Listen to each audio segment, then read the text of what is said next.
The Herb Farm restaurant in Woodinville, Washington, glowed under the soft light of crystal chandeliers, its polished oak tables adorned with crisp white linens and delicate glassware. The scent of roasted herbs and freshly baked bread wafted through the air, mingling with the murmur of conversation and the clink of champagne flutes. It was the kind of place where Seattle's elite gathered to celebrate milestones. And tonight, it was the stage for my brother Michael's engagement dinner. I, Emily Carter, stood at the threshold of the private dining room, my heart a quiet drumbeat of anticipation and resolve. For years, I'd navigated my family's expectations, their voices echoing that I was wasting my potential, chasing a foolish dream in technology, while they celebrated Michael's rise as a neurologist. But tonight, something shifted. Tonight, the truth I'd guarded for years would unravel in a single, breathtaking moment. I adjusted the hem of my understated navy dress, chosen not to impress but to blend, and took a deep breath. The meditation practice I'd cultivated over the past year steadied me, a ritual of grounding I'd learned to quiet the noise of doubt. 5 years ago, I'd founded HealthSync Solutions, a health tech company that streamlined hospital data to save lives.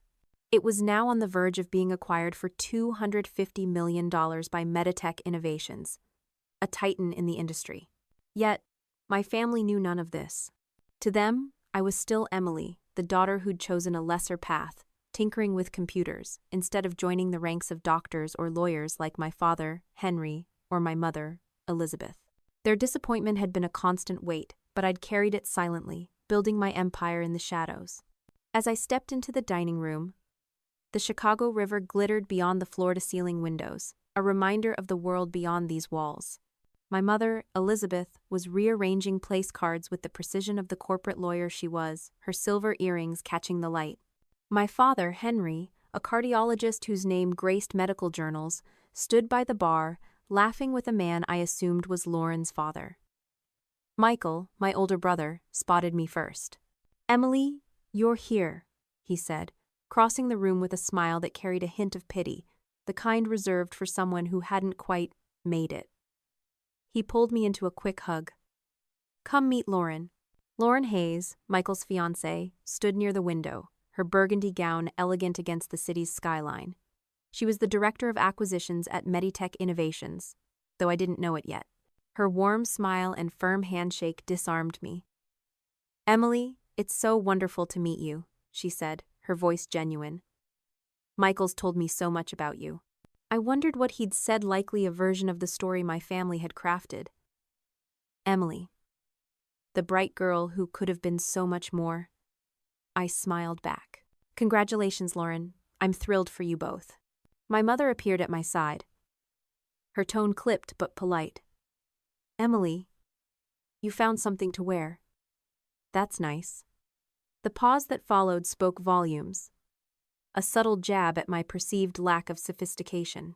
"We've seated you next to Aunt Clara. You two always chat easily." Translation: I was relegated to the edges of the table, far from the important guests. I nodded, unfazed.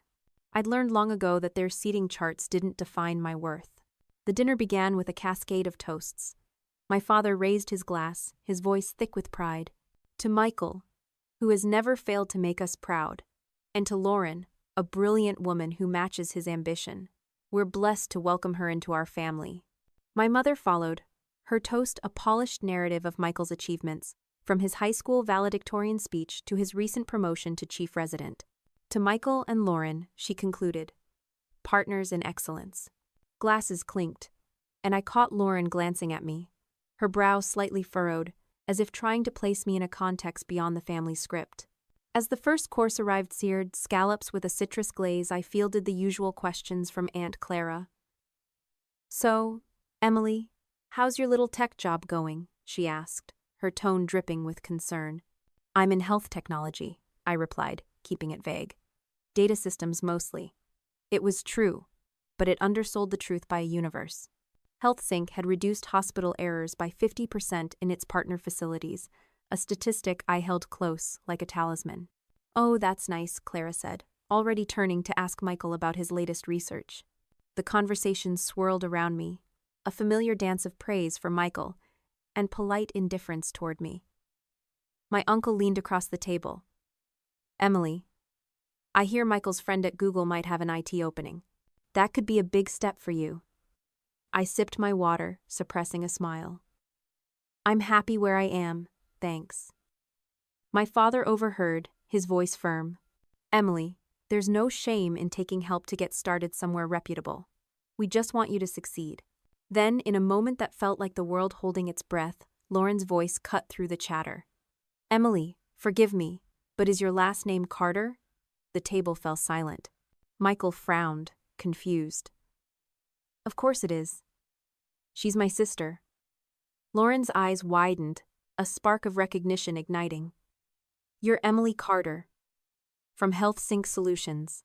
The words hung in the air, heavy with truth. I met her gaze, my heart steady. Yes, I said simply. Lauren set down her fork, the clink against the china impossibly loud. You're the founder? The co-founder of HealthSync? The platform that's transformed patient care? My company's in final talks to acquire you for $250 million. The silence that followed was deafening. My father's glass froze halfway to his lips. My mother's hand clutched her necklace, her composure unraveling. Michael's jaw dropped, his confident smile replaced by disbelief. Is this true? My father asked, his voice barely above a whisper. I nodded, calm but resolute. Mia Alvarez and I started HealthSync 6 years ago. We employ 80 people and serve over 300 hospitals nationwide. Lauren, now animated, turned to the table. Their system cut medication errors at Boston Medical by 60% in a single year. It's why we're paying a premium to bring them on board. She looked at me, almost apologetic. I had no idea you were Michael's sister. Your profile just lists Emily, no photo. I've been negotiating with your team for weeks. I prefer a low profile, I said, the understatement landing like a quiet thunderclap. The room erupted into a flurry of questions. My mother, recovering, stammered. Why didn't you tell us? My uncle, who'd pitied me moments ago, asked about investment opportunities. Michael, still processing, laughed nervously. Lauren, you must be mistaken. Emily works in, tech support. Lauren shook her head, her voice firm. No, Michael. Your sister's a visionary. She's the ghost founder everyone in health tech talks about. As the shock rippled through the room, I felt a lightness I hadn't known I needed. For years, I'd poured my heart into HealthSync, not for their approval, but for the patients whose lives we saved, for the teens I taught coding to in Seattle's underserved communities, for the belief that my work mattered. I'd started a program at local high schools, teaching kids like I once was to code their futures, a quiet rebellion against the doubt I'd faced. That mission, not this moment, defined me. Yet, standing here, with my family's eyes on me, some awestruck, some opportunistic eye realized this was a milestone of its own. Not because they finally saw me, but because I saw myself clearly. I'd built something undeniable, not to prove them wrong, but to prove myself right. Lauren pulled me aside as the evening wound down. I'm sorry if I put you on the spot, she said. I was just floored. I smiled, genuine warmth in my voice. Don't apologize, this was always going to happen eventually. Walking to my car, the cool Washington air brushing my skin, I felt unburdened. The secret I'd carried was out, and whatever came next, awkward family talks, newfound respect, or more misunderstandings, I was ready. I'd learned to validate myself, through every late-night coding session, every hospital we'd helped, every kid I'd inspired. That was my triumph, and no one could take it away. If you're reading this, chasing a dream others don't see, know this. Your worth isn't in their recognition. It's in the lives you touch, the problems you solve, the quiet moments when you know you're enough. Keep going. The world will catch up. The tree-lined streets of Mercer Island, a pristine suburb just east of Seattle, were a postcard of perfection, manicured lawns, waterfront estates, and the quiet hum of ambition. Growing up in the Carter household, I, Emily Carter, learned early that perfection wasn't just a goal, it was a mandate. Our home, a modern masterpiece of glass and cedar, was more than a place to live. It was a stage where achievements were performed, scrutinized, and ranked. My father, Dr. Henry Carter, was a cardiologist whose name echoed in Seattle's medical circles, a man who saved lives and expected his children to match his legacy. My mother, Elizabeth Carter, was a corporate lawyer whose courtroom victories were the stuff of legend, her sharp mind shaping our family's high expectations. And then there was my brother Michael, 4 years my senior, the golden child who glided into neurology with the ease of someone born to succeed. For me, at 34 now, looking back on those years is like revisiting a battlefield where I fought to be seen, not as a disappointment, but as myself, a girl whose heart beat for code, not courtrooms or operating rooms. Our family dinners were less about nourishment than interrogation. Every evening, as the clink of silverware filled the air, my mother would lean forward, her voice crisp. So, what did everyone accomplish today? Michael, ever prepared, would recount his latest Triumpha-perfect AP biology score, a debate team victory, or volunteer hours at Seattle Children's Hospital. My parents would nod, their smiles wide and genuine, pride radiating like sunlight. When my turn came, I felt the weight of their gaze, not curious, but evaluative. At 14, I'd spent a weekend teaching myself JavaScript, building a budgeting app for my school's annual charity drive. I was bursting with pride, my voice eager as I shared it at the table. I made an app that tracks donations in real time. It's live on the school website. My mother's response was a tight smile, the kind that never reached her eyes. That's sweet, Emily. But shouldn't you be focusing on your math Olympiad prep? Colleges want well-rounded leaders, not hobbies. My father, already turning to Michael, added, maybe you can use those computer skills for something practical later, like data entry. The message was clear. My passion for technology was a toy, not a future. Real success wore scrubs or a suit, not the oversized hoodie I coded in. I retreated to my bedroom, my sanctuary, where the glow of my laptop screen was a rebellion against their judgment. While Michael's walls boasted framed academic awards, mine were plastered with printouts of code snippets and wireframes for apps I dreamed of building. Late at night, when the house was silent, I'd lose myself in online tech forums, connecting with strangers across the globe who spoke my language, people who saw coding as art, not a distraction. Those hours, stolen between homework and sleep, were where I began to forge my identity, even if my family couldn't see it. School offered little reprieve. Mercer Island High was a pressure cooker, where students competed for Ivy League acceptance letters. My classmates chased grades. I chased solutions. During my freshman year, I started volunteering at the Mercer Island Library, a cozy brick building overlooking Lake Washington. It was there, digitizing their outdated card catalog, that I found a spark. The library's system was a mess, paper records, endless errors. I built a database to streamline it, cutting search times in half. The head librarian, Miss Thompson, a woman with kind eyes and a knack for spotting potential, was amazed.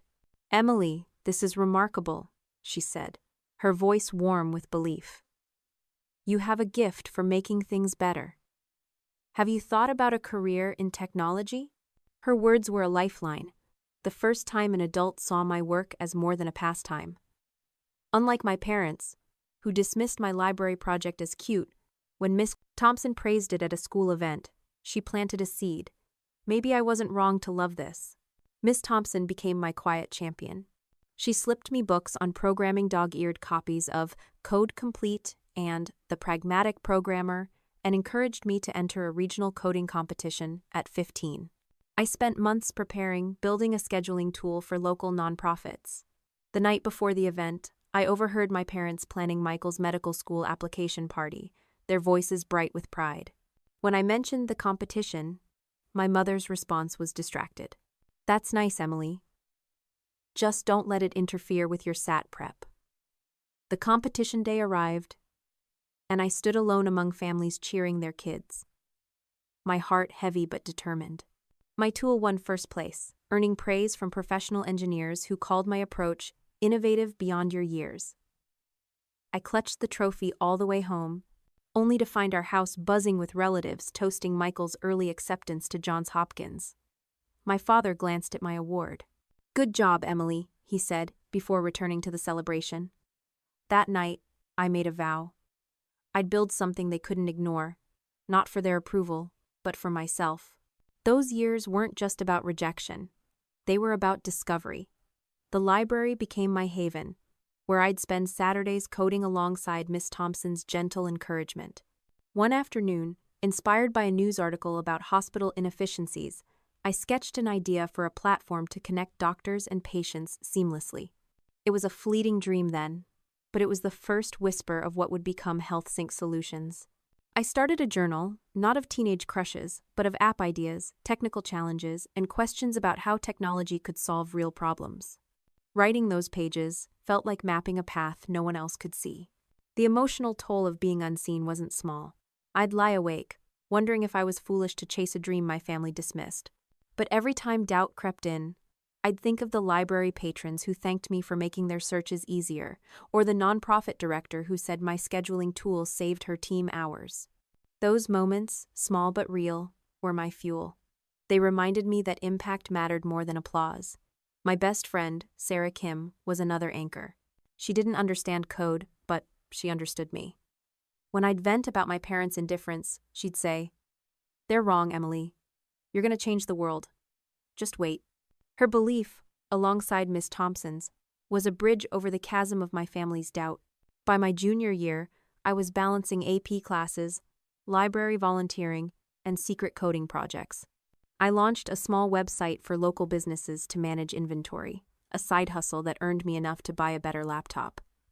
My parents, noticing the extra cash, assumed I was tutoring. I didn't correct them.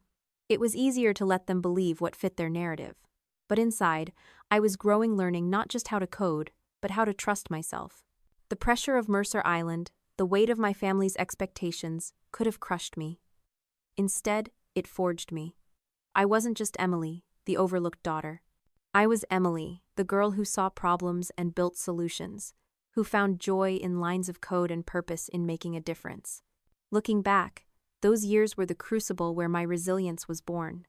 They taught me that belief starts within, that a dream doesn't need permission to grow. If you're reading this, feeling trapped by others' expectations, know that your passion is enough. Find your Miss Thompson, your Sarah, your quiet corner to create. The world may not see you yet, but every step you take is a foundation for something extraordinary. Mine was HealthSync, a vision that began in a teenager's bedroom and would one day change healthcare. But back then, it was just me, a laptop, and a stubborn refusal to give up.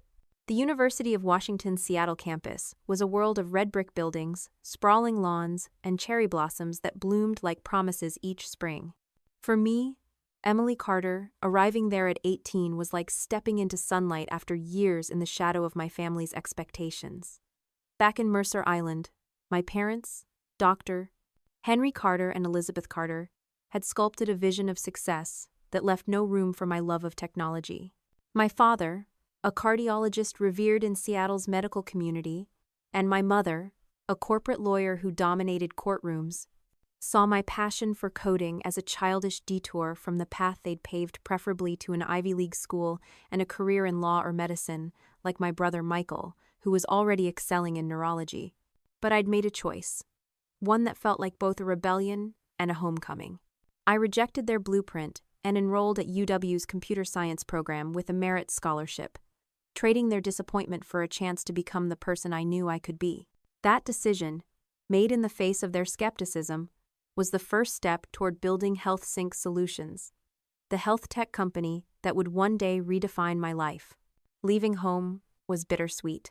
The night before I moved to campus, I sat in my childhood bedroom, surrounded by printouts of code and sketches of app ideas, my journal open to a page where I'd written, "You don't need their permission to shine." My parents' voices echoed in my mind, sharp and unrelenting. "You're throwing away your potential," my father had said, his brow furrowed as if my choice was a personal betrayal. "Computer science?" My mother had questioned, her tone rising. "That's not a field for someone of your intellect. You could get into Yale." Michael, home from Johns Hopkins, had tried to mediate in his well-meaning but patronizing way. "It's probably just a phase, Mom. Let her figure it out before she applies to law school." Their words stung, but they also clarified something. I wasn't running from their expectations. I was running toward my own. Stepping onto UW's campus felt like shedding a heavy coat. For the first time, I wasn't the daughter who'd failed to measure up. I was Emily, a student whose professors noticed her knack for solving complex coding problems with elegance and creativity. In my first semester, I took an introductory algorithms course that changed everything. Our professor, Dr. Lin, challenged us to think beyond syntax, to see code as a tool for impact. "Emily, your approach to optimization is exceptional," she told me after I submitted a project that streamlined a mock hospital database. "Have you considered specializing in health tech?" Her encouragement was a balm to the wounds of my family's dismissal, a reminder that my dreams had a place in the world. It was at UW that I found my tribe. In my sophomore year, I met Mia Alvarez in an advanced programming class. Mia was a whirlwind of energy, her laptop covered in stickers advocating for healthcare reform, her passion rooted in her family's struggles with medical miscommunication. We bonded over a final project, tasked with building a data-sharing platform. While most teams struggled, Mia and I finished early, adding features like real-time alerts just for the thrill of it. Over late-night coffee at the campus cafe, we'd talk until closing, dreaming about technology's potential to fix broken systems. "The healthcare system is a mess," Mia said one night, her voice fierce. "My dad waited 6 months for a diagnosis because doctors couldn't share records. We could change that, Emily."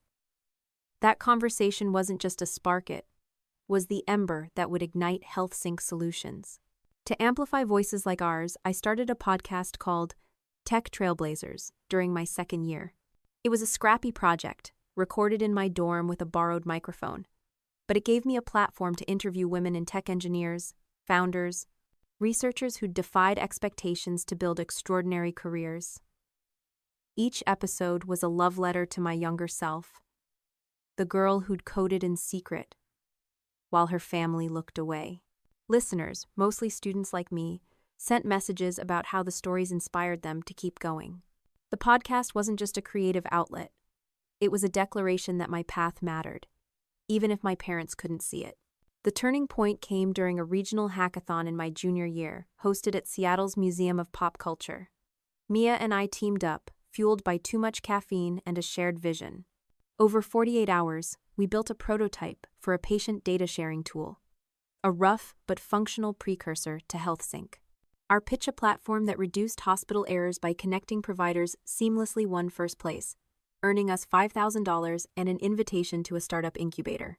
Standing on that stage, clutching our trophy as the crowd applauded, I felt a surge of validation. Mia grabbed my hand, her eyes bright. "This is it, Emily. This is what we're meant to do." For once, I didn't think about my family's disapproval. I thought about the patients we could help, the problems we could solve. But home was never far from my mind. During summer breaks, I'd return to Mercer Island where nothing had changed. Family dinners were still a stage for Michael's Akaladesh's research publications, his hospital rotations, while my updates were met with polite disinterest. "How's school?" my mother would ask, her tone implying she already knew the answer. "It's great," I'd say, mentioning a professor's praise or the hackathon win. "That's nice," she'd reply, quickly pivoting to Michael's latest grant. My father, ever practical, once suggested I consider a business degree to make your computer skills useful. I stopped sharing details, letting them assume I was drifting through college. It hurt, but it also freed me. Their doubt no longer defined me. Sarah Kim, my childhood friend, remained my anchor. Over milkshakes at a diner near Lake Washington, I'd pour out my frustrations. "They think I'm wasting my life, Sarah," I said one evening, my voice tight. She leaned forward, her gaze steady. "They're wrong, Emily. You're building something real. I see it, even if they don't." Sarah's belief, paired with Mia's partnership and Dr. Lin's mentorship, gave me the courage to keep going. I started journaling again, not just ideas but affirmations. Your worth isn't their approval. Your work matters. Those pages became my compass, guiding me through moments of self-doubt. By my senior year, I was no longer the girl who'd shrunk under her family's gaze. I was a leader, organizing coding workshops for freshmen and mentoring younger women in tech through the podcast. When I graduated with honors, My parents attended the ceremony, their applause polite but distant. They didn't know I'd already secured a patent for HealthSync's prototype or that Mia and I were planning to move to San Francisco to launch our startup. As I walked across the stage, diploma in hand, I felt a quiet triumph. I wasn't just choosing a career. I was choosing myself. Looking back, those college years were where I learned to trust my vision, to build a community that saw me for who I was. If you're reading this, standing at a crossroads where others' expectations threaten to drown your dreams, know this. Your path doesn't need their map. Find the people who believe in your spark, your Mia, your Sarah, your Dr. Lynn. They're out there, waiting to help you shine. For me, that choice led to HealthSync, a company that would transform healthcare. But in those moments, it was enough to know I was enough. The Mission District in San Francisco buzzed with life-colorful murals splashed across brick walls, the scent of fresh tamales drifting from corner taquerias, and the hum of dreamers chasing their next big idea. In the summer of 2013, I, Emily Carter, stood at the threshold of my own dream. A 22-year-old fresh out of the University of Washington, my heart pounding with equal parts fear and excitement. Alongside my best friend and co-founder, Mia Alvarez, I'd moved into a cramped third-floor apartment on 24th Street. Its peeling paint and creaky floors a far cry from the polished Mercer Island home where I'd grown up. Back there, my parents, Dr. Henry Carter and Elizabeth Carter, still believed I was wasting my potential, chasing a tech fantasy while my brother, Michael, soared in neurology. They didn't know that Mia and I were building HealthSync Solutions, a platform to revolutionize healthcare communication. This was no fantasy. It was a mission born from struggle, grit, and a belief that we could make a difference. Those early days, filled with sleepless nights and relentless hope, were the crucible where HealthSync and my own resilience took shape. The idea for HealthSync had sparked back at UW during late-night coffee runs with Mia. Her father's misdiagnosis, a heart condition, missed because hospitals couldn't share record shad, left her family reeling. Over napkins scribbled with flowcharts, we envisioned a platform that let doctors access patient data instantly, reducing errors and saving lives. It was ambitious, maybe even reckless, for two college kids with no money and no connections. But Mia's fire and my stubborn determination made it feel possible. After graduating, we packed our lives into a U-Haul and headed to San Francisco, the heart of tech innovation, betting everything on our prototype. Our apartment became mission control laptops on a wobbly IKEA table, a whiteboard covered in code snippets, and a coffee maker that never stopped running. Money was tight. To pay the $1,800 rent, we took freelance coding gigs, building websites for local businesses. I'd code until my eyes burned, then collapse on a thrift store couch, dreaming of algorithms. Mia, ever the optimist, kept our spirits up, blasting salsa music when we hit roadblocks. We couldn't afford an office, so we worked from that apartment, its walls thin enough to hear our neighbors' arguments. To stay motivated, we created a failure wall, a corner where we pinned post. It notes with lessons from every setback. API crashed at 2 a.m. test edge cases first. Investor ghosted use refined pitch deck. Each note was a badge of survival, proof we were learning, growing, refusing to quit. San Francisco's tech scene was our lifeline. I joined a weekly meetup at a co-working space in Soma, a gritty mix of startups and dreamers. There, I met mentors like Priya Patel, a serial entrepreneur who'd sold her first company at 25.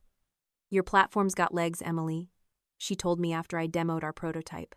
"But you need to show traction. Get a pilot program running." Her advice was tough, but galvanizing, pushing us to refine HealthSync's core.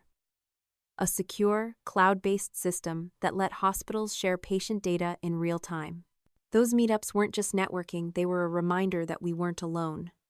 Every founder there had faced rejection, doubt, and near failure. Their stories fueled me, echoing the resilience I'd learned back in Mercer Island, coding in secret while my family looked away. Our big break came in early 2014 at a startup pitch competition hosted by TechCrunch in San Francisco. Mia and I spent weeks preparing, practicing our pitch in front of our failure wall until we could recite it in our sleep. On the day of the event, I stood backstage at the Palace of Fine Arts, my palms sweaty, watching 20 other teams showcase their ideas. Our turn came. and Mia's passion lit up the room as she shared her father's story. I followed, explaining how HealthSync's interface cut data retrieval time by 70%. The judges, a panel of venture capitalists and tech execs, leaned forward, scribbling notes. When they announced us as winners, awarding $10,000 and a meeting with a VC firm, I grabbed Mia's hand, tears stinging my eyes. This wasn't just money, it was validation, a sign we were on the right path. That win changed everything. The prize money let us file a patent for HealthSync's core algorithm, a critical step to protect our idea. The VC meeting led to our first angel investor, a former hospital administrator named David Chen, who believed in our mission. Your platform could save lives, he told us, writing a $50,000 check that felt like a fortune. With that, we incorporated HealthSync Solutions, renting a corner desk at a co-working space in the mission. Our first hire was a developer named Alex, a quiet genius who optimized our code faster than we'd thought possible. By mid-2014, we had a working beta, tested by a small clinic in Oakland. Their feedback, fewer errors. Happier staff became our North Star. But the grind never stopped. Mia and I lived on instant noodles and adrenaline. Our days a blur of coding, pitching, and praying. Our bank account wouldn't hit zero. Doubt was a constant companion. Late one night, after a server crash wiped out a week's work, I sat on our apartment floor, head in my hands. What if my parents were right? I whispered. What if this is a mistake? Mia knelt beside me, her voice steady. We're not here to prove them wrong, Emily. We're here to help people like my dad. Let's fix this and keep going. She taped a new post-it to the failure wall. Server crash always back up twice. We laughed, then got back to work, our bond stronger than ever. My family remained a distant echo. During a rare call home, my mother asked, "How's your little project going?" Her tone implied she expected failure. "It's fine," I said, dodging details. I didn't tell her about the clinic's success or the investor meetings. Their disbelief had once cut deep, but now it was just noise. Sarah Kim, my childhood friend, was my anchor, cheering me on via texts from Seattle. "You're killing it, Em," she wrote, after I sent her a photo of our co-working desk. "Don't let your parents' crap get to you." Sarah's faith, Mia's partnership, and Priya's mentorship were my true family, the ones who saw what I was building. HealthSync's early success wasn't glamorous. Our beta launch revealed bugs we scrambled to fix, and some hospitals hesitated, wary of new tech. But every small Weena nurse thanking us for faster access to records, a doctor saying our system caught a medication error felt like a triumph. I started a habit of writing letters to my younger self, tucked into my journal. "You're enough, Emily. Keep building." Those letters grounded me, a reminder that this wasn't about fame or fortune, but impact. By 2015, HealthSync served 10 clinics, and we'd raised $200,000 in seed funding. We were still small, still scraping by, but we were real. The failure wall grew, not with despair, but with lessons that made us stronger. Looking back, those years were chaotic, exhausting, beautiful. They taught me that dreams are built one line of code, one rejection, one tiny victory at a time. If you're reading this, pouring your heart into something others don't understand, know this: every struggle is a step towards something greater. Find your Mia, your Priya, your failure wall. For me, that was HealthSync, a vision born in a tiny apartment, destined to change lives. But back then, it was just us, two young women refusing to let go. The Soma district of San Francisco pulsed with ambition. Its converted warehouses and sleek co-working spaces a hive of innovation, where dreamers like me, Emily Carter, dared to build something extraordinary. By 2016, at 25 years old, I stood at the helm of HealthSync Solutions, the health tech startup I'd co-founded with Mia Alvarez. What had begun in a cramped Mission District apartment was now a growing force, serving 250 hospitals and employing 40 people in a modest office overlooking Howard Street.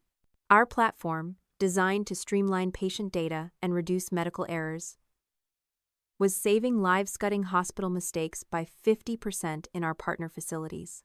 Yet, back in Mercer Island, my family, my father, Dr. Henry Carter, a renowned cardiologist, my mother, Elizabeth Carter, a formidable corporate lawyer, and my brother, Michael, a rising neurologist, still saw me as the daughter dabbling in a dead-end tech job. I chose to keep my success a secret, not out of shame, but to protect something sacred. HealthSync was mine, built without their validation, and that silence was my strength. This was the chapter of my life where I learned that true power lies not in shouting your achievements, but in letting your work speak for itself. Our Soma office was a far cry from the glitzy tech campuses of Silicon Valley. The exposed brick walls and mismatched furniture told a story of scrappy determination. Mia and I shared a single desk at first. Our team, a tight-knit crew of developers, designers, and dreamers who believed in our mission. Every morning, I'd walk through those doors, the hum of keyboards and laughter grounding me.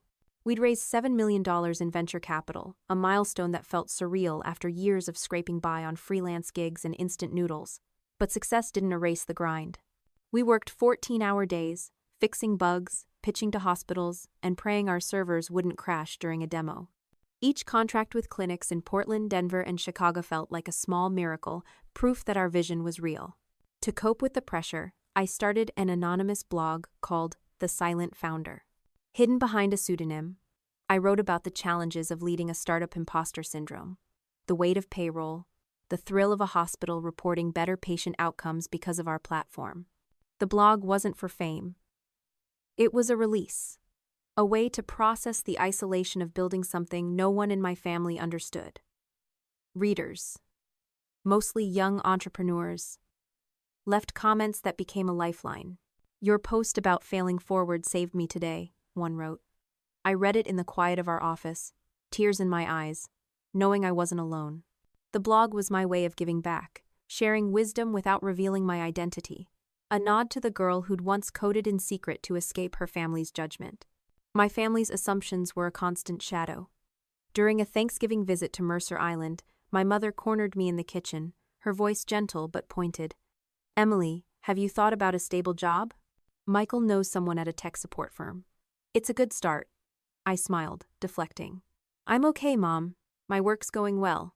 She nodded, unconvinced, assuming well meant scraping by. My father, overhearing, added, "You're smart, Emily. Don't settle for something small." Their words stung, but I'd learned to let them slide. I drove my beat-up college car, wore simple clothes, and let them believe I was still finding my way. It wasn't deceit, it was protection. HealthSync was my sanctuary, and I wasn't ready to let their doubt tarnish it. The real turning point came during a team-building retreat we organized in 2016 at a cabin in Lake Tahoe. After a year of relentless growth, Mia and I noticed tension in our team burnout from long hours, clashing ideas. We rented a rustic lodge, trading laptops for campfires and whiteboards for hiking trails. Over 3 days, we shared stories, not just of code but of why we were here. Alex, our first developer, spoke about his sister, a nurse who'd seen patients suffer from miscommunication. Our designer, Lena, shared her dream of making tech accessible to everyone. I opened up, not about my family, but about my fear of failing the people who believed in us. That vulnerability transformed us. We returned to San Francisco not just as colleagues but as a family, united by purpose. I realized then that leadership wasn't about being flawless, it was about being human, about trusting those around you. My best friend, Sarah Kim, was my anchor from afar. During a Skype call, I showed her our office, the view of San Francisco's skyline, a backdrop to our chaos. This is incredible," she said, her voice thick with pride. "Why don't you tell your parents?" I sighed, staring at a post-it on our failure wall. "Investor doubted scalability, prove them wrong." "Because they won't get it, Sarah." "Not yet." She nodded, understanding. "You're doing this for you, not them. Keep going." Sarah's belief, paired with Mia's relentless optimism, kept me grounded. Mia, ever the heart of our operation, would blast music when we hit milestones, turning our office into a dance floor. Those moments of laughter, of shared purpose, were what kept us going. HealthSync's growth wasn't just numbers. By 2017, we served 250 hospitals, our platform reducing patient wait times by 30% and earning mentions in medical journals. I'd walk into meetings with hospital CEOs, my age a stark contrast to their decades of experience, yet they listened, captivated by our results. Still, I kept my profile low. Press releases listed me as Emily, co-founder, with no last name, no photo. Industry blogs called me the ghost founder, a nickname I secretly loved. It wasn't about hiding it, was about control. I wanted HealthSync's impact to speak before my name did. The emotional weight of silence wasn't easy. Some nights, I'd lie awake in my tiny San Francisco apartment, wondering if I was foolish to keep this from my family. My journal, filled with letters to my younger self, became my refuge. You're building something that matters, Emily. Their doubt doesn't define you. Therapy helped too. My therapist, Dr. Wynn, asked, "Why do you protect HealthSync from them?" I thought for a long moment. Because it's mine. If they dismiss it, it'll hurt more than their silence does now. She nodded. Then keep building until you're ready. That's your power. The blog, the retreat, the late nights. They were all part of a quiet empire. One I built not for applause, but for impact. HealthSync wasn't just a company. It was my proof that I could create something meaningful, even if my family saw me as a failure. I thought of the teens I'd started mentoring at a San Francisco community center, teaching them to code, to dream big despite their circumstances. Their wide-eyed excitement reminded me of myself at 14, coding in my Mercer Island bedroom. If I could give them one thing, it was this. Your worth isn't in who sees you. It's in what you build, who you help, and the fire that keeps you going. Looking back, those years of silence were my greatest teacher. They taught me that success doesn't need a spotlight to be real. If you're reading this, pouring your heart into a dream others can't see, know this. Your work is enough. Find your team, your retreat, your journal. For me, it was HealthSync, a company that started with 2 dreamers and a mission to save lives. But back then, it was just us, building in silence, trusting that one day, the world would hear us. The Boston skyline shimmered through the floor-to-ceiling windows of Meditech Innovations headquarters, a sleek glass tower in the Seaport district that radiated power and possibility. It was the spring of 2018, and I, Emily Carter, stood at a crossroads that felt both exhilarating and daunting. At 27, I was the co-founder and CEO of HealthSync Solutions, a health tech company that had grown from a dream in a San Francisco apartment to a force serving 300 hospitals, reducing medical errors by 50%, and employing 80 people. Mia Alvarez, my partner and the heart of our mission, stood beside me as we faced a life-altering decision. Meditech, a giant in healthcare software, had offered to acquire HealthSync for $250 million. The number was staggering, a testament to our years of grit, but it came with strings that tested our values, our vision, and the legacy we wanted to leave. Back in Mercer Island, my parents' doctor, Henry Carter and Elizabeth Carter, and my brother, Michael, still believed I was toiling in a low-level tech job, unaware of the empire I'd built in silence. This moment, poised between financial security and staying true to our purpose, was where I learned that true ambition isn't about the money, but about the mark you leave on the world. The offer arrived on a rainy Tuesday, the email landing in my inbox like a thunderclap. I read it twice, my pulse racing, before calling Mia into our Soma office, where the hum of our team's work filled the air. $250 million, I said, my voice barely above a whisper. Mia's eyes widened, but her expression quickly shifted to caution. That's life-changing, Emily. But what do they want in return? We knew the stakes.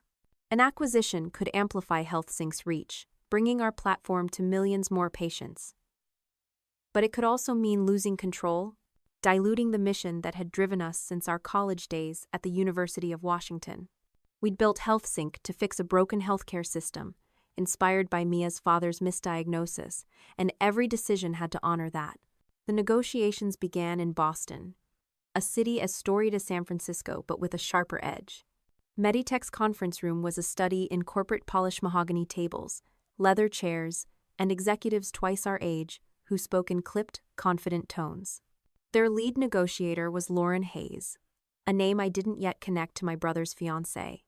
Lauren's presence was commanding, her questions incisive as she probed HealthSync's scalability and impact. Your platform's error reduction stats are unmatched, she said, her gaze steady. But we'd need full integration into our ecosystem. That means your team reports to us. I exchanged a glance with Mia. Full integration sounded like a takeover, not a partnership. We pushed back, proposing a partial stake deal that let us retain creative control. Lauren nodded, scribbling notes, unaware that in weeks we'd meet again under very different circumstances. Back in San Francisco, the weight of the decision pressed on us. Late one night, in our office's quiet corner, I opened my journal, a habit I'd kept since college. Instead of logging code or ideas, I wrote letters to my younger self, the girl who'd coded in her Mercer Island bedroom while her family dismissed her dreams. Dear Emily, I wrote, you built this to help people, not to cash out. What's the right choice? The words grounded me, a reminder that HealthSync wasn't just a company, it was a promise to patients, to nurses, to families like Mia's. Mia, ever my compass, echoed this over coffee the next morning. Money's nice, she said, but if we lose our soul, what's the point? We agreed. Any deal had to preserve HealthSync's mission. To clear our heads, we leaned into a pro bono project we'd started months earlier, integrating HealthSync into rural clinics in California's Central Valley. These clinics, underfunded and overstretched, faced the same communication failures as big hospitals but with fewer resources. Driving to Fresno, we met a nurse named Carla, who shared stories of patients lost to preventable errors. Your system gave us back time to care, she told us, her voice thick with gratitude. That day, as we watched Carla use HealthSync to access a patient's records in seconds, I felt a clarity that no boardroom could offer. This was why we'd started, and no dollar amount could outweigh it. The negotiations stretched over weeks, a dance of emails, calls, and tense meetings. Meditech's initial offer was generous but controlling, demanding we cede our codebase and leadership roles. I thought of my parents, who'd once called my work a hobby, and how their doubt had fueled my resolve. I wasn't here to hand over what I'd built. Mia and I countered with a $30 million minority stake deal, valuing HealthSync at $150 million and keeping us at the helm. Lauren, to her credit, listened, her team adjusting terms to meet us halfway. By June, we had a deal. $30 million for a 20% stake, with guarantees of autonomy. It wasn't the full acquisition they'd wanted, but it gave us capital to scale without losing our voice. The emotional toll was heavy. Some nights I'd lie awake, questioning if we'd made the right call. My therapist, Dr. Nguyen, helped me unpack it. Why does this feel so hard? She asked. I hesitated. Because it's bigger than me now. It's about our team, our users, the clinics like Carla's. Saying yes or no feels like deciding their future. Dr. Nguyen nodded. That's leadership, Emily. Carrying that weight with integrity. Her words stayed with me, a reminder that ambition wasn't about glory, it was about responsibility. My family remained oblivious. During a call home, my mother asked, "Are you still doing that computer thing?" Her tone implied failure. "It's going well," I said, keeping it vague. I didn't mention the $7 million we'd already raised or the 300 hospitals using HealthSync. Their ignorance was a shield, protecting my work from their judgment. Sarah Kim, my best friend, was my confidant. Over a video call, I shared the acquisition talks. "Em, you're a freaking rock star," she said, her Seattle apartment cozy in the background. "Why don't you tell them?" I shook my head. "Not yet. This is mine." Sarah smiled. "You're gonna blow their minds one day." The deal's press release was carefully worded, listing me as Emily, co-founder, no last name, no photo. My blog, The Silent Founder, became a place to process the whirlwind, my anonymous posts about balancing growth and values resonating with readers worldwide. Comments poured in. "Your story keeps me going." I read them in our office, the San Francisco skyline glittering outside, feeling connected to a community I'd never met. Accepting the deal was a leap of faith, but it felt right. The $30 million let us hire more developers, expand to rural clinics, and dream bigger. I thought of the teens I mentored at a San Francisco community center, their eyes bright as they coded their first apps. If I could show them that integrity and ambition could coexist, that was a legacy worth building. Looking back, that spring was a crucible, teaching me that true success isn't a paycheck, it's staying true to why you started.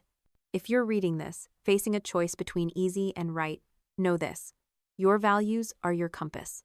Trust them. For me, it was HealthSync, a mission that began with 2 dreamers and grew into a movement. But back then, it was just us, holding fast to our purpose, ready for whatever came next. The Herb Farm in Woodinville, Washington, was a vision of elegance, its warm chandeliers casting a golden glow over tables, set with fine china and bouquets of wildflowers. The scent of roasted lavender and fresh sourdough filled the air, mingling with the soft hum of anticipation. It was the summer of 2018, and I, Emily Carter, stood at the entrance of the private dining room, my heart steady but alive, with a quiet intensity. At 27, I was the co-founder of HealthSync Solutions, a health tech company that had grown from a college dream to a powerhouse serving 300 hospitals, now on the cusp of a $250 million acquisition by Meditech Innovations. Yet, my family, my father, Dr. Henry Carter, a celebrated cardiologist, my mother, Elizabeth Carter, a formidable corporate lawyer, and my brother, Michael, a rising neurologist, knew none of this. They saw me as the daughter who'd chosen a lesser path, tinkering with computers while Michael shone. Tonight, at his engagement dinner to Lauren Hayes, that illusion would shatter in a moment that felt both inevitable and surreal, a reckoning I'd neither sought nor avoided. Before arriving, I'd driven to Juanita Bay Wetlands, a serene park near Seattle where I often went to clear my mind. Sitting on a bench, watching herons glide over the water, I practiced the meditation that had become my anchor over the years. Breathe in purpose, breathe out doubt, I whispered, grounding myself for whatever lay ahead. I'd spent years building HealthSync in silence, not for their approval, but for the patients we served and the teens I mentored in coding at San Francisco's community centers. This dinner wasn't about proving them wrong, it was about being true to myself. I slipped into a simple black dress, elegant but understated, and headed to the Herb Farm, ready to face my family on my terms. The dining room buzzed with familiar faces. My mother fussed over place cards, her lawyer's precision ensuring optimal social dynamics. My father stood by the bar, deep in conversation with a man I assumed was Lauren's father, his laughter warm but reserved for Michael's milestones. Michael spotted me first, crossing the room with a smile tinged with his usual condescension. "Emily, you made it," he said, pulling me into a quick hug. "Come meet Lauren." She stood by the window, the Seattle skyline twinkling behind her, her burgundy gown a striking contrast to her poised confidence. Lauren Hayes, I'd later learn, was Meditech's director of acquisitions, but in that moment, she was just my brother's fiancée, her handshake warm and her smile genuine. "It's so great to meet you, Emily," she said. "Michael's told me all about you." I wondered what version of me he'd described the struggling tech worker, not the CEO. My mother appeared, her tone polite but sharp. "Emily, you look nice," she said, pausing as if expecting more. "We've put you next to Aunt Clara, she's always fond of you." The subtext was clear. I was sidelined, far from the important guests. I nodded, unfazed. I'd learned long ago that their seating charts didn't measure my worth. As dinner began, champagne flutes clinked with toasts. My father raised his glass, his voice thick with pride.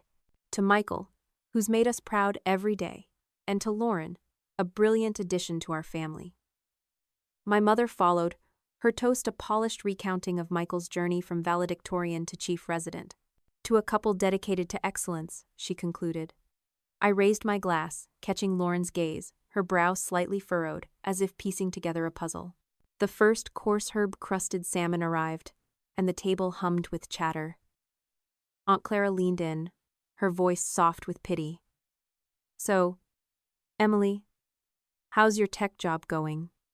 Is it stable?" I smiled, keeping it vague. "I work in health tech. Data systems, mostly." It was true, but it buried the truth. HealthSync had cut medication errors by 60% at partner hospitals. My uncle chimed in, loud enough for others to hear. Emily, Michael mentioned a tech support opening at Amazon. Could be a good move for you. I sipped my water, steady. I'm happy where I am, thanks. My father, overhearing, added, There's no shame in taking help to get a real start, Emily. We just want you to succeed. Then, like a spark igniting dry grass, Lauren's voice cut through. Emily, is your last name Carter? The table stilled. Michael frowned. Of course. She's my sister. Lauren's eyes widened, realization dawning. You're Emily Carter, from HealthSync Solutions. The words landed like a quiet explosion, the air thick with their weight. I met her gaze, calm but resolute. Yes, I said, my voice steady. Lauren set her fork down, the clink against the china impossibly loud. You're the founder? The co-founder of HealthSync? The platform that's revolutionized patient care? We're in final talks to acquire you for $250 million. The silence was absolute. My father's glass froze midair, his face a mask of shock. My mother's hand clutched her pearls, her composure unraveling. Michael's jaw dropped, his confident smirk replaced by confusion. Is this true? My father asked, his voice faint. I nodded. Mia Alvarez and I started HealthSync 6 years ago. We employ 80 people and serve over 300 hospitals. Lauren, her professional poise giving way to awe, turned to the table. Their system reduced errors at Boston Medical by 60% in a year. It's why we're paying a premium. She looked at me, almost sheepish. I had no idea you were Michael's sister. Your profile just says Emily, no photo. I smiled faintly. I prefer a low profile. The room erupted. My mother stammered. Why didn't you tell us? My uncle, who'd pitied me moments ago, asked about stock options. Michael laughed nervously. Lauren, you've got the wrong person. Emily's in, like IT or something. Lauren shook her head. No, Michael. Your sister's a visionary. The ghost founder everyone in health tech talks about. To break the tension, I stood, raising my glass. To Michael and Lauren, I said, my voice clear but warm. May your partnership be as strong as the dreams you chase. The toast was my quiet assertion, not of victory, but of dignity. The rest of the dinner blurred shocked questions, relatives rewriting history to claim they'd always believed in me. My mother insisted she'd known I had a knack for computers. My father claimed he'd bragged about my tech career to colleagues. Michael stayed quiet, his expression a mix of awe and disbelief. Through it all, I remained composed, answering politely but without the desperation for approval I'd once felt. This wasn't the validation I'd craved as a teenager, it was something deeper, a confirmation of my own truth. As the evening ended, Lauren pulled me aside, the Seattle skyline a quiet backdrop. I'm sorry if I blindsided you, she said. I was just stunned. I smiled, genuine. Don't apologize. It was time. For what it's worth, she added, your work is extraordinary. You're changing lives. I nodded, gratitude swelling. Walking to my car, the cool Washington air brushing my skin, I felt lighter. The secret I'd carried for years was out. I thought of the teens I mentored, the hospitals we'd helped, the letters I wrote to my younger self. You are enough. That night, I knew it was true. If you're reading this, chasing a dream others can't see, know this. Your moment will come, not because they see you, but because you see yourself. Keep building. Keep believing. For me, it was HealthSync, a quiet empire that spoke louder than words. But that night, it was just me, standing tall, ready for whatever came next. The dining room at Canlis, perched on a Seattle hillside with sweeping views of Lake Union, was a haven of understated elegance of soft lighting, cedar-paneled walls, and floor-to-ceiling windows that framed the city's twinkling skyline. It was a crisp autumn morning in 2018, weeks after the revelation at my brother Michael's engagement dinner, and I, Emily Carter, sat across from my parents, Dr. Henry Carter and Elizabeth Carter, for a brunch that felt like stepping onto unsteady ground. At 27, I was the co-founder of HealthSync Solutions, a health tech company that had transformed patient care across 300 hospitals and was finalizing a $250 million acquisition by Meditech Innovations. The secret I'd guarded for years had been laid bare when Lauren Hayes, Michael's fiancée and Meditech's acquisition lead, recognized me as HealthSync's founder. My family's father's stunned silence, my mother's faltering composure. Michael's disbelief had shifted our dynamic, but not healed it. This brunch, and the weeks that followed, was where I faced the messy human work of rebuilding relationships, learning that reconciliation isn't about erasing the past, but about building a future with boundaries, honesty, and hope. The morning began with a quiet ritual. I'd driven to Gasworks Park, a Seattle landmark where rusted industrial relics met grassy hills, and sat by the water, journaling a letter to my younger self. You don't need their approval, but you can choose to meet them halfway. The practice, honed over years of building HealthSync in San Francisco's Soma district, steadied me. I wasn't here to prove myself. I'd done that with every hospital we'd helped, every teen I'd mentored in coding. I was here to see if we could find common ground. At Canlis, my parents were already seated, their postures formal, as if this were a negotiation rather than a family meal. My father stood, his greeting an awkward half-hug, caught between pride and uncertainty. "Emily, you look well," he said. My mother, her lawyer's poise intact, smiled tightly. "We have so much to discuss, darling." I nodded, taking my seat, the weight of years between us palpable. Over coffee and Dungeness crab omelets, I spoke first, my voice calm but firm. "I need you to understand why I didn't tell you about HealthSync. You never saw my work as real. Every time I tried to share, it was dismissed as a hobby, something to outgrow." My mother's eyes flickered with defensiveness. "That's not fair, Emily. We always wanted the best for you. Technology seemed so unstable." I met her gaze. "What you wanted was for me to fit your version of success. When I chose differently, you treated it as failure." My father leaned forward, his cardiologist's authority surfacing. "We knew you had potential, Emily. We pushed you to aim higher." I shook my head. "You pushed me to conform. There's a difference." The words hung heavy, but they were necessary. I recounted moments my budgeting app at 14, dismissed as a distraction. My coding competition win, overshadowed by Michael's medical school party. Their insistence I pursue law, despite my scholarship to UW's computer science program. My mother's composure wavered, her hand tightening around her coffee cup.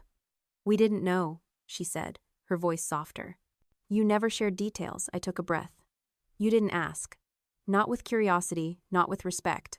You assumed I was failing because my path wasn't yours." The silence that followed was raw, a space where truth settled like dust. To move forward, I'd initiated a family therapy session the week prior, a bold step, suggested by my therapist, Dr. Nguyen. In a neutral office in downtown Seattle, we'd sat with a counselor, Dr. Ellis, who guided us through the tension. My parents struggled, my father claiming he'd always seen my hidden spark, my mother insisting their pressure was love.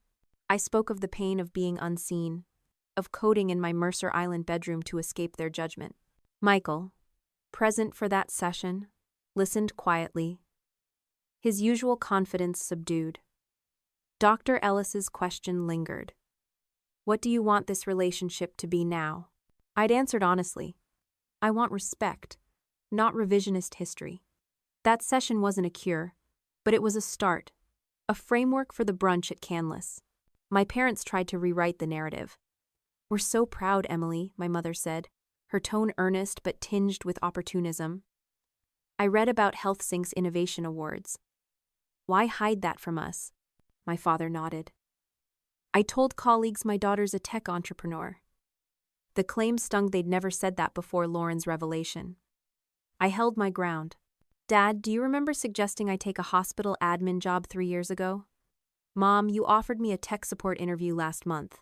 "That's not pride. That's pity." My mother flushed, embarrassed. "We were worried," she admitted. "We didn't understand." I softened, but only slightly. "I know you love me, but love without understanding isn't enough. I needed you to see me for who I am." The conversation wasn't easy, but it was real. My parents oscillated between defensiveness and tentative olive branches. My father asked about HealthSync's platform, his questions halting but genuine. My mother admitted she'd never grasped technology, a small concession. We parted with plans for another dinner, a fragile step toward something new. Back in San Francisco, I leaned on Mia Alvarez, my co-founder, and Sarah Kim, my best friend, to process it. Sarah, over a call, was indignant. "They're acting like they always knew," she said. I laughed, bittersweet. "They're trying, Sarah. That's something." Michael's transformation was the most unexpected. He showed up at my San Francisco apartment one evening, unannounced, carrying a bottle of Washington Syra. "I brought wine," he said, awkward but earnest. "Figured we'd need it." My sleek loft, with its view of the Bay Bridge, was a stark contrast to the struggling image he'd held of me. "Nice place," he said, looking around. "Really nice." We sat in my living room, the city lights a quiet backdrop, and he spoke plainly. "I've been a jerk, Emily. I bought into the idea that you were lost, that I was the successful one. I never asked about your work, not really." His honesty disarmed me. "I expected excuses, not accountability." "You liked being the golden child," I said, not unkindly. He nodded, swirling his wine. "It was easy. I'm sorry, and I'm proud of you. HealthSync's incredible. Lauren can't stop talking about it." To bridge the gap, I gave Michael a gift, a HealthSync subscription for his Seattle hospital, free for a year. "It's not charity," I told him. "It's a chance to work together." He accepted, his gratitude genuine, and we talked for hours about his patients, my platform, our shared drive to improve healthcare. It was the first time we'd connected as equals, not rivals. Lauren, too, became a bridge, her dual role as fiancée and colleague offering perspective. Over coffee in Soma, she said, "Your parents are learning, Emily. They just don't know the language of your success yet." Her support, alongside Michael's, eased the transition. Reconciliation wasn't a tidy resolution. There were awkward moments, my father offering unsolicited business advice, my mother asking if I was eating enough despite my CEO schedule. But there were glimmers of change. My father attended a HealthSync demo, listening intently as I explained our impact. My mother sent a hesitant text. "I'm reading about startups. It's fascinating. Small steps, but meaningful." In therapy, I processed the complexity with Dr. Nguyen. "You're letting them in," she noted, "but on your terms. That's strength." Looking back, that autumn taught me that family can evolve, but only if you hold your truth steady. If you're reading this, navigating a fractured bond, know this. Healing starts with honesty, not perfection. Set your boundaries, speak your heart, and let time do the rest. For me, it was HealthSync, a mission that gave me the courage to face my family. But that season, it was just us, learning to see each other anew. The new HealthSync Solutions headquarters in Seattle's Pioneer Square was a testament to what we'd built, a modern space of glass and reclaimed wood, where the hum of collaboration echoed through open workstations and the Puget Sound sparkled beyond wide windows. It was early 2019, and I, Emily Carter, stood at the heart of it, no longer the silent founder who'd hidden her success from a doubting family. At 28, I was the co-founder and CEO of a health tech company that served over 400 hospitals, reducing medical errors by 60% and transforming patient care. The $250 million acquisition by Meditech Innovations, finalized months ago, had elevated HealthSync to a global stage, and with it, me from the ghost founder to a recognized leader. Back in Mercer Island, my parents, Dr. Henry Carter and Elizabeth Carter, and my brother Michael, were learning to see me anew after Lauren Hayes, Michael's fiancée, revealed my identity at their engagement dinner. This chapter of my life wasn't just about public recognition. It was about embracing my truth, balancing leadership with well-being, and giving back to those who reminded me of my younger self. Stepping into the light meant owning my journey, not for applause, but to inspire others to shine. Pioneer Square, with its historic brick buildings and bustling tech scene, felt like the perfect home for HealthSync's next phase. Our new office was a far cry from the cramped San Francisco apartment where Mia Alvarez and I had started, or the Soma co-working desk we'd once shared. Walking through the space, I'd pause at the failure wall. We'd recreated a display of post. It notes from our early days, each a lesson from setbacks that had shaped us. It was a reminder of our roots, grounding me as HealthSync grew. The acquisition had made Mia and me centimillionaires on paper, but I hadn't changed my lifestyle much. My Seattle condo, with its minimalist decor and view of Elliott Bay, was comfortable but unflashy. I still drove my old college car when visiting Mercer Island, a quiet rebellion against the need to prove anything. Public recognition came swiftly after the acquisition. Forbes reached out for an interview, their team intrigued by the ghost founder, who'd built a health tech empire in silence. I hesitated. Years of anonymity had been my shield, but Mia urged me forward. "You've earned this, Emily," she said, her eyes bright. "Let the world see you." The photo shoot took place in our office, my silhouette against the Seattle skyline, a nod to my elusive past. The article, titled "The Ghost Founder Steps Forward," praised HealthSync's impact and my leadership, calling me a visionary who'd redefined healthcare. Reading it, I felt a mix of pride and vulnerability. For so long, I'd let my work speak. Now, my name was part of the story. Embracing visibility wasn't just about media. I accepted an invitation to deliver a keynote at the TechCrunch Disrupt conference in San Francisco, a stage I'd once watched as a starry-eyed college student. Standing before thousands, I shared HealthSync's journey, not just the wins, but the doubts, the late nights, the family who'd dismissed my dreams. My voice trembled as I spoke of the teens I mentored at a San Francisco community center. Their coding projects a mirror of my own at 14. Success isn't about recognition, I told the crowd. It's about impact, about building something that matters, even when no one believes in you. The applause was overwhelming, but the real reward came later, when a young woman approached me, tears in her eyes. "Your story made me believe I can keep going," she said. That moment was worth more than any headline. Giving back became my anchor. Inspired by my mentor, Miss Thompson, from my Mercer Island library days, I launched the Carter STEM Scholarship, a fund for low-income students pursuing tech degrees. The first recipients, announced at a small ceremony in Seattle, included a 17-year-old girl who'd coded a health app for her community clinic. Meeting her, I saw myself hungry, determined, unseen. "Keep building," I told her, handing her a check for $10,000. "The world will catch up." The scholarship wasn't just financial aid. It was a promise to lift others as I'd been lifted by Miss Thompson, Mia, and Sarah Kim. Balancing leadership with well-being was new territory. The startup grind had left little room for self-care, but post-acquisition, I prioritized it. I joined a weekly yoga class in Pioneer Square, the slow stretches a counterpoint to HealthSync's fast pace. Each session ended with a meditation, where I'd reflect on my journaled letters to my younger self. "You're enough, Emily. Rest is strength. Therapy with Dr. Nguyen continued, helping me navigate the shift from silence to spotlight. "You've protected yourself for so long," she said. "It's okay to let those walls down, to trust this new phase." I was learning, slowly, to embrace vulnerability without losing my core. Mentoring became my passion. I expanded my coding workshops for high school girls, hosting monthly sessions at HealthSync's office. One Saturday, a 15-year-old named Aisha shared her app idea tool to track mental health resources. "My parents want me to be a doctor," she said, echoing my own past. "But I love this." I knelt beside her. "What do you want?" I asked. "To make a difference," she replied. "Then do it," I said, sharing resources and my story. "Find your people, even if they're not your family." Those workshops weren't just teaching code, they were building resilience, a legacy I hoped would outlast me. My family's evolving dynamic was a quiet undercurrent.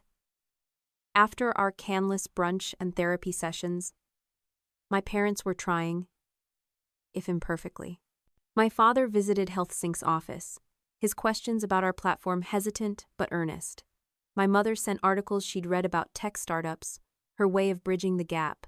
Michael, now a HealthSync user at his Seattle hospital, called to share data. "Our error rates dropped 40% since we started. It's saving lives, Em."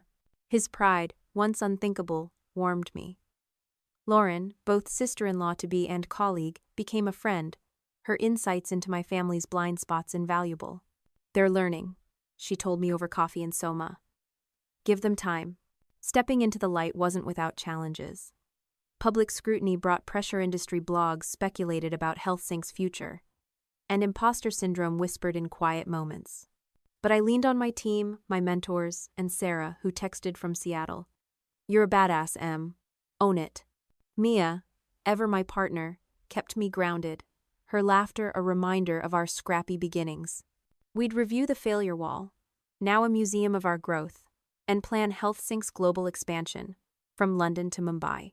Each step felt like honoring the girl who'd coded in secret, the teens I mentored, the patients we served.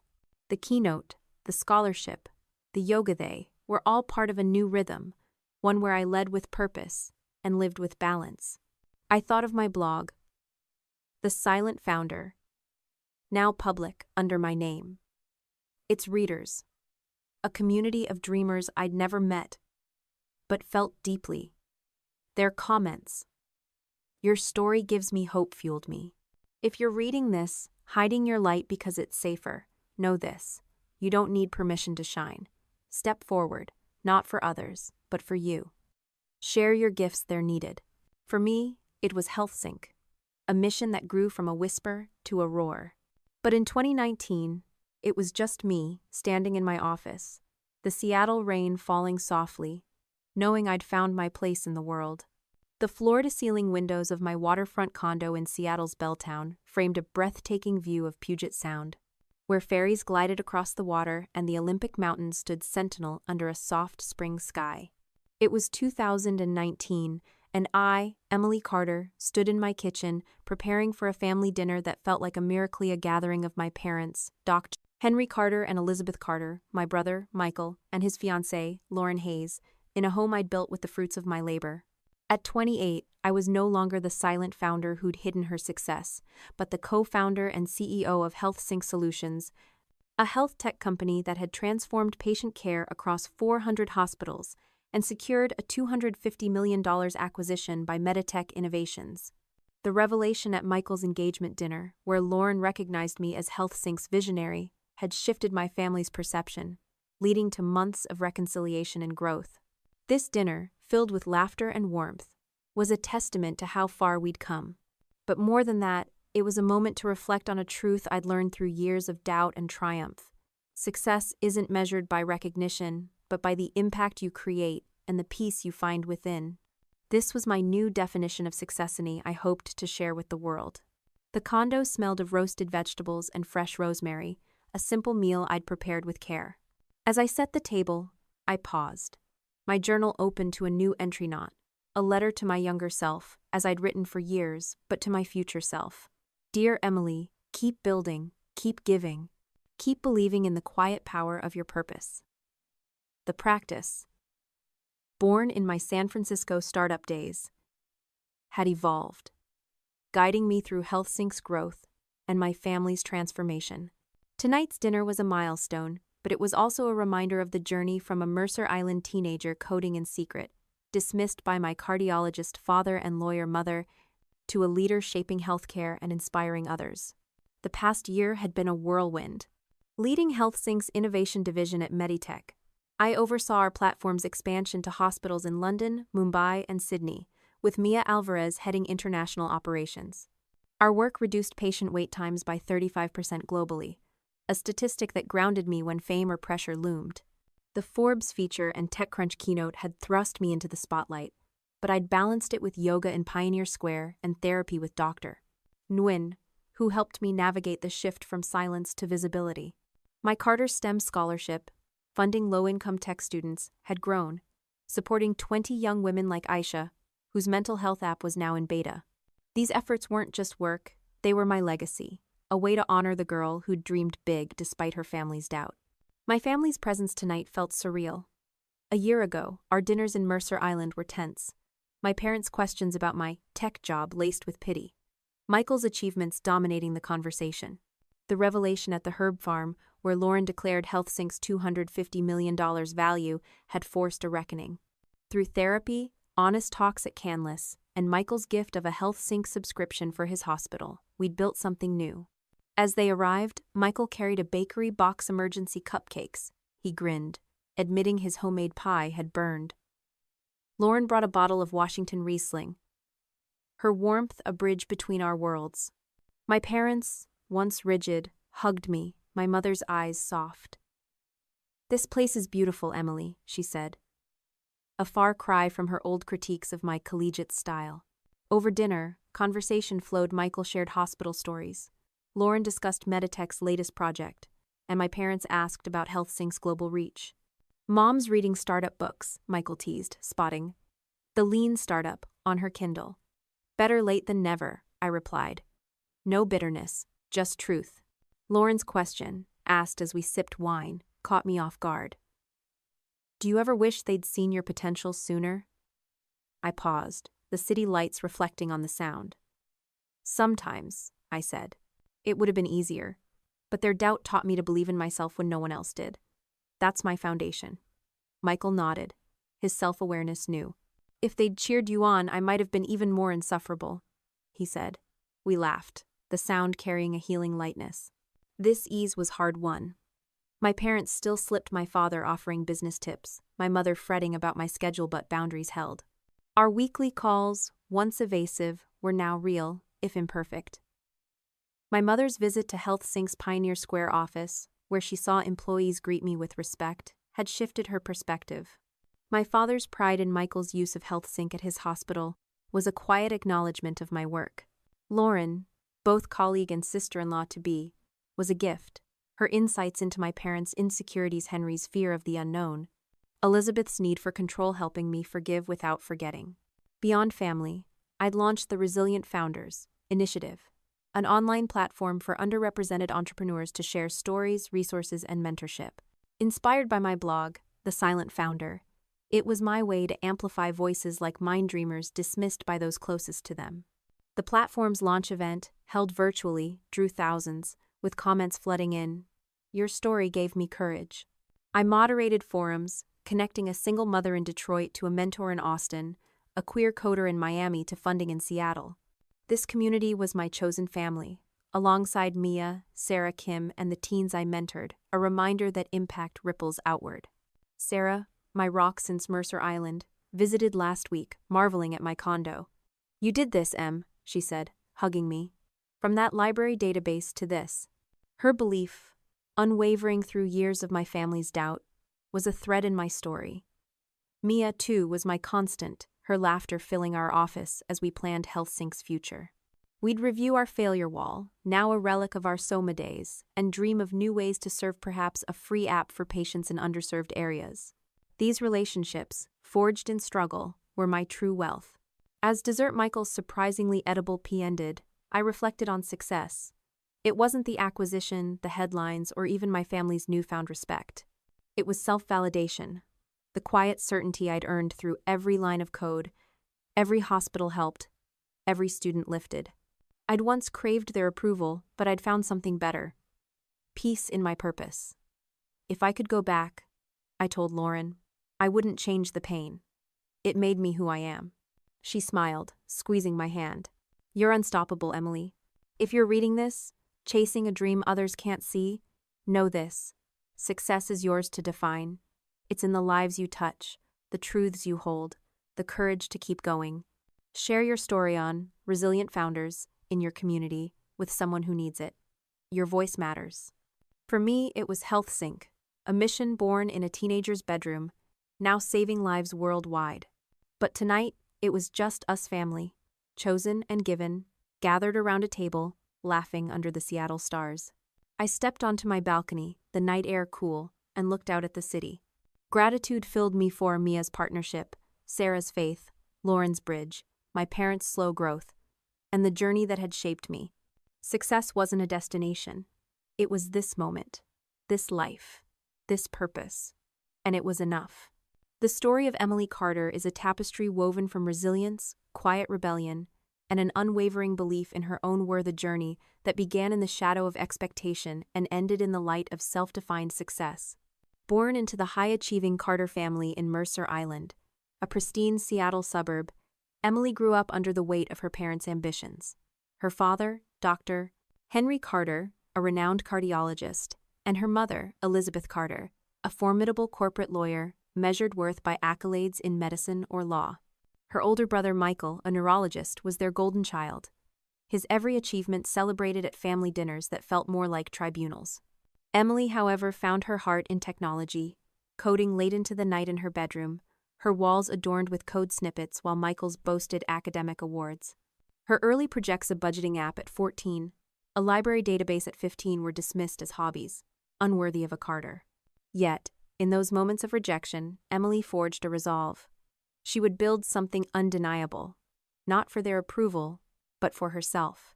At the University of Washington, Emily found liberation. Free from her family's scrutiny, she excelled in computer science, her innovative solutions earning professors' praise. There, she met Mia Alvarez, a kindred spirit whose father's medical misdiagnosis fueled their shared vision.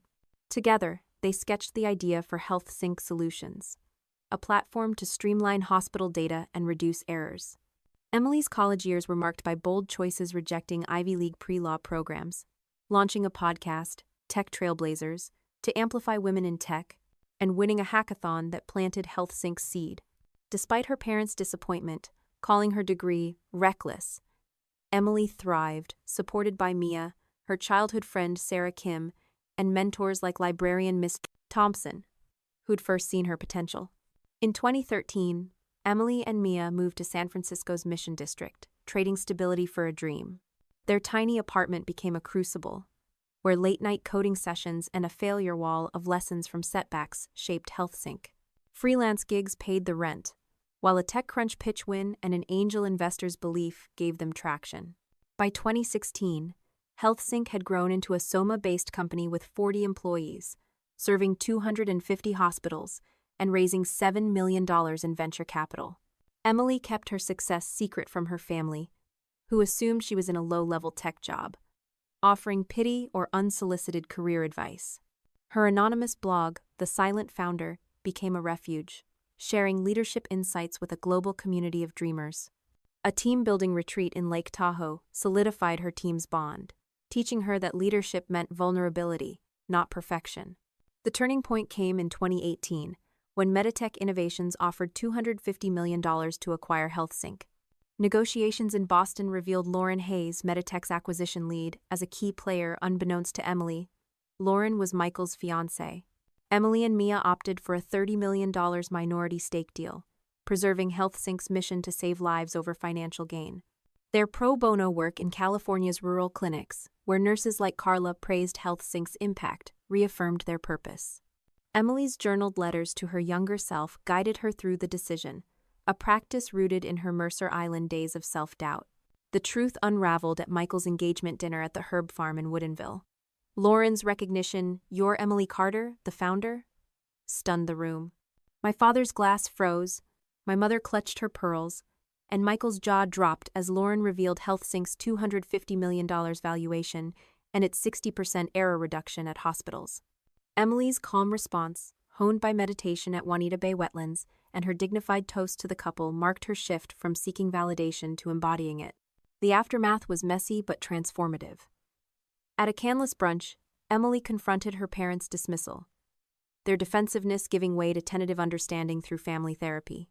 Michael's apology, sealed with a HealthSync subscription for his hospital, rebuilt their bond as equals. Lauren, both colleague and sister-in-law-to-be, bridged their worlds, helping Emily's parents learn the language of her success. By 2019, Emily stepped into the light, leading HealthSync's innovation division from a Pioneer Square office. A Forbes feature and TechCrunch keynote celebrated her as the Ghost Founder, but her true pride lay in Impact HealthSync's global reach, a 35% reduction in patient wait times, and her Carter STEM scholarship for low-income tech students. Her resilient founders, platform-connected underrepresented entrepreneurs, amplifying voices like hers.